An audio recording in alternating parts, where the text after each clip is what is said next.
Bismillahirrahmanirrahim. Assalamualaikum warahmatullahi wabarakatuh. Alhamdulillahirrabbilalamin. Wassalatu wassalamu ala asyrafil anbiya wal mursalin Sayyidina Muhammadin wa ala alihi washabihi ajma'in. Rabbi syrah li sadri wa yassir li amri wahlul 'uqdatam min lisani yafqahu qawli amma ba'du.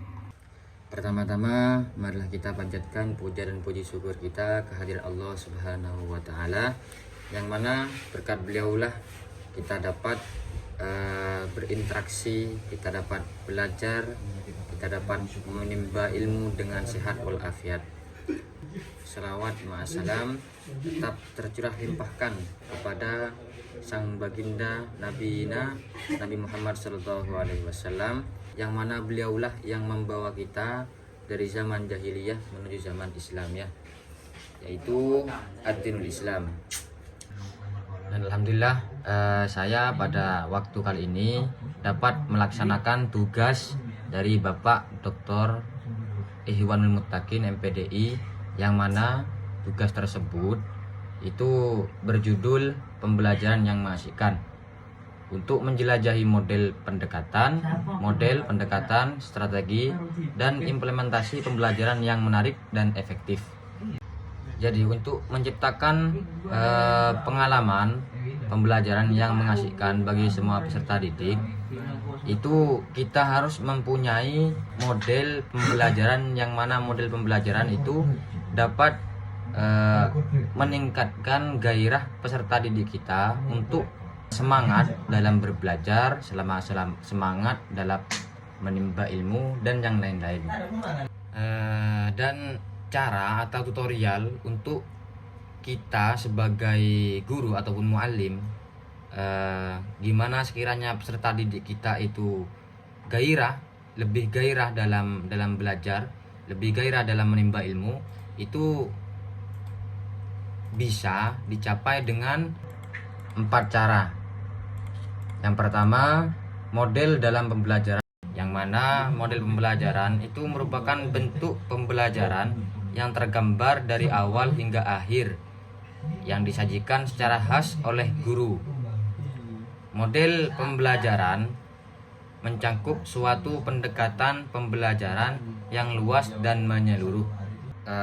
Model pembelajaran tersebut itu terbagi menjadi 3, yang mana yang pertama yaitu tes eksperimental, yang mana model pembelajaran yang melibatkan penggunaan kontrol dan variabel eksperimental untuk mencari hubungan sebab akibat dalam pembelajaran. Jadi tes eksperimental sendiri itu kita itu melakukan suatu eksperimen, yang mana di sana itu melihat sebab dan akibat apa yang telah terjadi di dalam suatu pembelajaran. Mungkin kurang lebihnya begitu.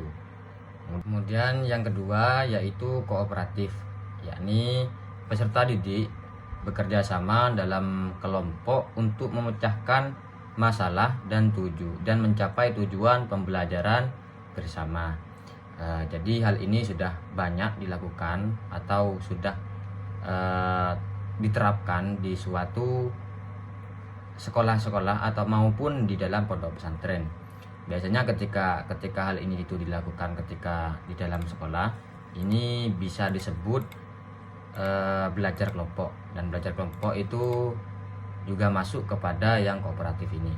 Jadi di dalam sebuah kelompok, belajar kelompok tersebut, peserta didik itu berkumpul di dalam kelompok, yang mana bekerja sama untuk memecahkan masalah dan mencapai tujuan pembelajaran bersama. Jadi kebanyakan ketika kita belajar kelompok itu kan memecahkan suatu masalah, semisal kita mengerjakan sebuah PR dari guru gitu.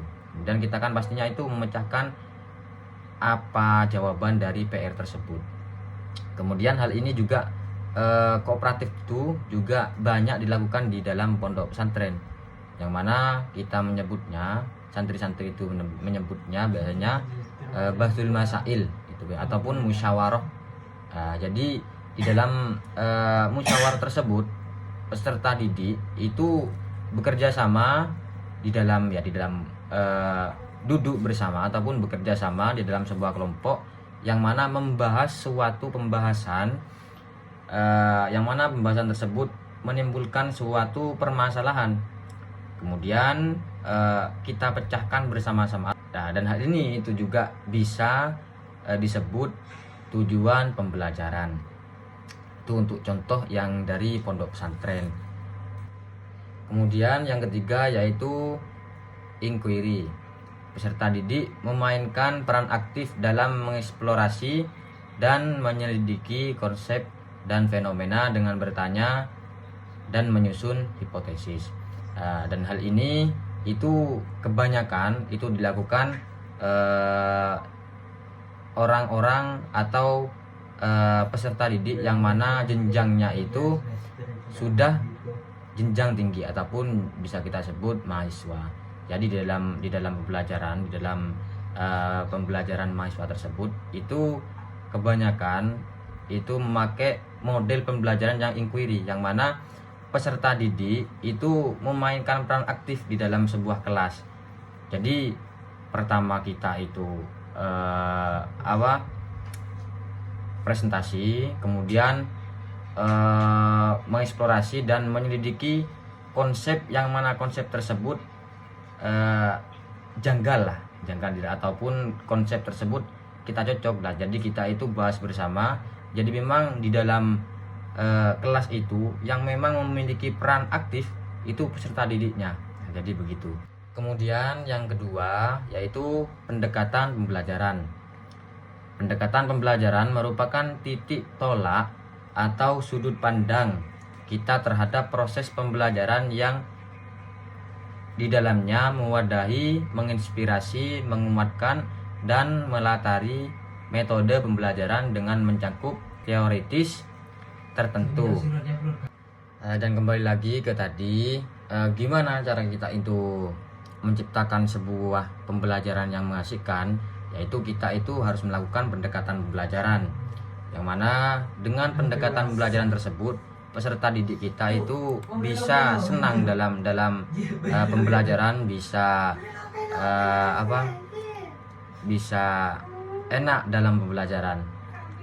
Yakni itu hal tersebut itu bisa dicapai dengan 3 cara. Yang pertama yaitu pair teaching, yang mana peserta didik itu mengajar dan belajar dari satu sama lain, memperkuat pemahaman melalui kolaborasi. Jadi peserta didik tersebut itu kita sebagai guru ataupun muallim, kita itu harus mencontohkan atau kita itu harus mengharuskan peserta didik kita untuk saling komunikasi, untuk saling kolaborasi satu dengan yang lain. Karena hal tersebut itu dapat meningkatkan atau memperkuat pemahaman peserta didik kita. Kemudian cara yang kedua dalam pendekatan pembelajaran itu pembelajaran berbasis masalah. Jadi kita sebagai guru itu mengajukan masalah dunia nyata sebagai titik fokus pembelajaran, merangsang pemikiran kritis dan kreativitas. Jadi kita sebagai guru itu semisal pembelajaran sekarang itu masalah fun fikih. Jadi kemudian kita sebagai guru itu menciptakan sebuah permasalahan yang mana permasalahan tersebut itu dapat meningkatkan gairah peserta didik kita dalam mencari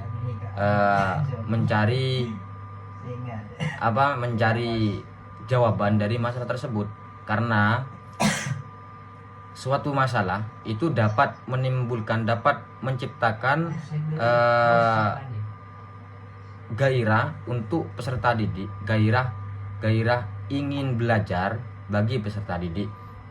Seperti contoh ketika kita pembelajarannya di dalam fun fikih, itu kita contohkan apa permasalahan di dunia ini yang terkait masalah fikih, seperti apa hukumnya ini dan apa hukumnya itu. Kita bisa mengkaitkan yang itu. Kemudian yang ketiga, cara yang ketiga yaitu pembelajaran berbasis proyek. Peserta didik mempelajari topik melalui proyek nyata, menerapkan pengetahuan dalam konteks praktis. Jadi hal ini itu juga sama. Kita kan sebagai guru itu harus menciptakan hal-hal yang mana hal tersebut dapat menciptakan kebahagiaan atau dapat menciptakan kemauan yang sangat dari peserta didik. Mana kita itu menerapkan kepada peserta didik untuk praktek sebuah pembelajaran. Semisal kita itu pembelajaran dalam bidang fisika, maka kita itu gimana sekiranya anak-anak itu paham dengan cara bukan hanya sistem pembelajaran saja, tapi juga pembelajaran plus kita itu proyek atau kita itu penerapan. Jadi belajar sambil menerapkan. Kemudian yang ketiga, gimana kita itu menciptakan pembelajaran yang mengasihkan. Nah, di sini yang ketiga itu kita itu harus membuat strategi dalam pembelajaran, yang mana hal tersebut itu terbagi menjadi tiga. Bisa diciptakan atau kita itu membuat strategi pembelajaran dengan 3 cara. Yang pertama, kelas terbalik. Jadi peserta didik mempelajari materi sebelum pertemuan kelas dan menggunakan waktu kelas untuk diskusi dan aplikasi. Jadi hal ini itu penerapannya, itu pembelajarannya, itu kita itu mengharuskan peserta didik itu untuk mutolaah ataupun mempelajarinya di dalam rumah ataupun ketika yang santri ya di dalam pondok pesantren. Jadi kita itu mengharuskan atau mewajibkan semua peserta didik untuk mempelajarinya terlebih dahulu. Kemudian di dalam kelas kita itu cuma atau menggunakan waktu kelas itu sebagai diskusi, semisal diskusi masalah apa yang telah dipelajari kemarin begitu. Jadi anak-anak disuruh belajar dulu dalam bab ini, semisal bab 1, kemudian kita diskusi ketika sudah ada di kelas, ketika sudah jam pelajaran, dan pengaplikasian atau dan mempraktekkannya begitu. Yang kedua yaitu strategi pembelajaran dengan cara simulasi, yang mana penggunaan permainan dan aktivitas yang mensimulasikan suatu situasi nyata untuk meningkatkan pemahaman dan keterampilan. Jadi gimana cara kita itu menciptakan sebuah pembelajaran yang mengasihkan, yaitu kita itu dengan merangkai strategi dalam pembelajaran. Salah satunya di sini merupakan strategi simulasi. Kemudian yang ketiga yaitu mode ceramah, yang mana memberikan informasi dan penjelasan melalui presentasi verbal yang terstruktur untuk memperkenalkan konsep baru. Ini biasanya mayoritas sudah semua guru itu menggunakan metode yang ini, yakni metode ceramah, yang mana guru itu tersebut memberikan sebuah informasi ataupun memberikan sebuah penjelasan atau pembelajaran melalui pemahaman, yang mana pemahaman tersebut bisa memahamkan peserta didik. Kemudian yang keempat yaitu model dalam pembelajaran, yang mana model ini memang harus kita terapkan di dalam pembelajaran untuk menciptakan sebuah pembelajaran yang mengasihkan. Yaitu bisa hal tersebut atau model dalam pembelajaran itu bisa dengan 3 cara. Yang pertama, gambaran grafis, representasi visual yang membantu peserta didik mengorganisasi, menghubungkan dan meningkatkan dan mengingat informasi yang kompleks, yang mana kita itu membuat sebuah gambaran grafis atau representasi visual atau sebuah video, yang mana video tersebut bisa membantu peserta didik dalam meningkatkan informasi atau meningkatkan sebuah keilmuan atau yang lain-lain. Kemudian yang kedua yaitu alat bantu hafalan, teknik seperti kalimat kunci dan akronim yang membantu peserta didik mengingat dan memperoleh pemahaman yang lebih baik. Jadi dengan alat bantu hafalan ini anak-anak atau peserta didik itu bisa meningkatkan keilmuannya dengan hafalan tersebut. Kemudian sandiwara yang ketiga yaitu sandiwara peran. Peserta didik memerankan karakter dalam situasi tertentu untuk melibatkan emosi dan pengalaman praktis. Jadi untuk pembelajaran, jadi dalam pembelajaran kita itu harus bisa bersandiwara atau bisa gimana sekiranya anak-anak itu bisa baik dalam pembelajaran, bisa lebih gairah dalam pembelajaran. Jadi kita itu harus memiliki sandiwara atau memiliki peran yang mana bisa merubah atau bisa membuat peserta didik kita itu lebih gairah atau lebih semangat dalam pembelajaran tersebut. Kemudian di sini itu menerangkan tentang keunggulan setiap model. Jadi dari setiap model itu memiliki keunggulan tersendiri. Yang pertama, tes eksperimental, memungkinkan eksplorasi sebab akibat. Jadi tes eksperimental di sini itu dapat membuat peserta didik itu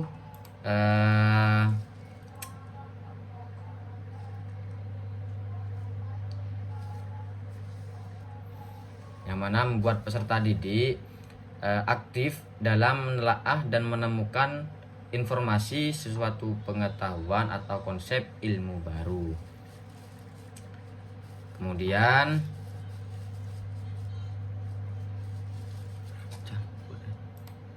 Kemudian yang kedua yaitu kooperatif, yakni mendorong kolaborasi, yakni mendorong kolaborasi dan komunikasi untuk menciptakan sebuah kelas yang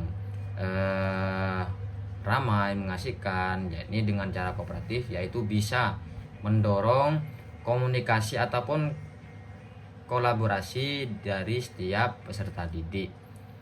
Kemudian yang ketiga yaitu inquiry. Jadi keunggulan di inquiry ini merangsang pemikiran kritis dan penemuan. Jadi kita itu mengharuskan atau menciptakan pemikiran kritis dan penemuan dari peserta didik.